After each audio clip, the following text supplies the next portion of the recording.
America ने बीच समंदर में घेरा, इंजन रूम में किया छेद, ट्रंप का बड़ा बयान, क्या बोला। अब ईरान के साथ अमेरिका को तो ऐसा करना ही था, क्योंकि अमेरिका पहले भी कह चुका है कि ईरान पर पूरी तरह अधिपत्य हम जमाएंगे और पूरी तरह कब्जा करने की भी फिराक कर रहे हैं। देखो खबर सामने आ रही है, ईरानी जहाज को अमेरिका ने बीच समंदर में घेर लिया, इंजन रूम में किया छेद, ट्रंप का बड़ा बयान आया सामने।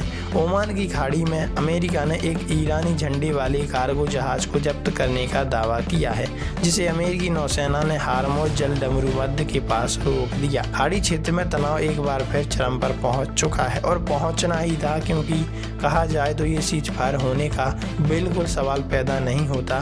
दोनों देश अपनी अपनी बातों को नहीं मानने वाले, दोनों देश एक दूसरे की बातों को नहीं मानने वाले।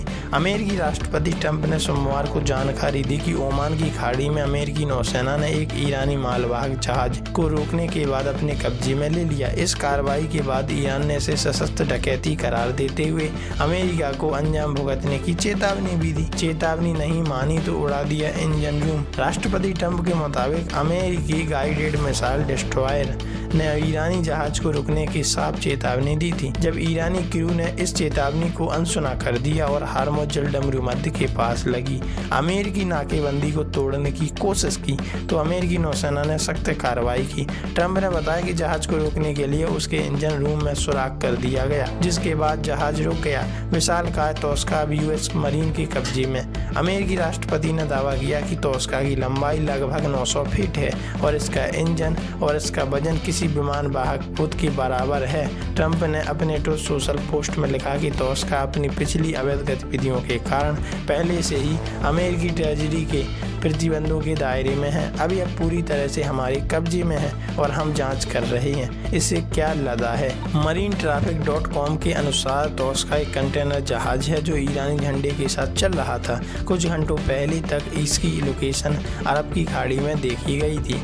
ईरान का पलटवार। इस घटना के बाद ईरान के तेवर कड़े हो गए। ईरान के सैन्य कमांडर सेंटर खातम अल अंबिया के प्रवक्ता ने न्यूज एजेंसी ISNA के हवाले से कहा कि इस्लामिक रिपब्लिक की सेना जल्दी इस सशस्त्र डकैती का करारा जवाब देगी। उन्होंने सीधे तौर पर अमेरिकी सेना को अंजाम भुगतने की चेतावनी दी।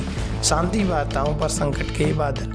यह घटना ऐसे समय में हुई जब दोनों देशों के बीच युद्ध विराम खत्म होने में कुछ ही दिन बचे। इस वार्ताओं पर अनिश्चितता बढ़ा दी। ट्रंप ने पुष्टि की कि अमेरिकी वार्ताकार सोमवार को इस्लामाबाद रहे हैं। ईरान की ओर से अभी तक बातचीत को लेकर कोई आधिकारिक पुष्टि नहीं हुई। हालांकि ईरानी संसद के अध्यक्ष मोहम्मद बाक़िर कलीबाफ ने एक इंटरव्यू में कहा कि कूटनीतिक के मैदान में हम पीछे नहीं हटेंगे, लेकिन उन्होंने यह भी माना कि दोनों पक्षों के बीच मतभेद बहुत गहरे हैं। तो इस पर आपकी क्या प्रतिक्रिया है, कमेंट में जरूर बताइएगा।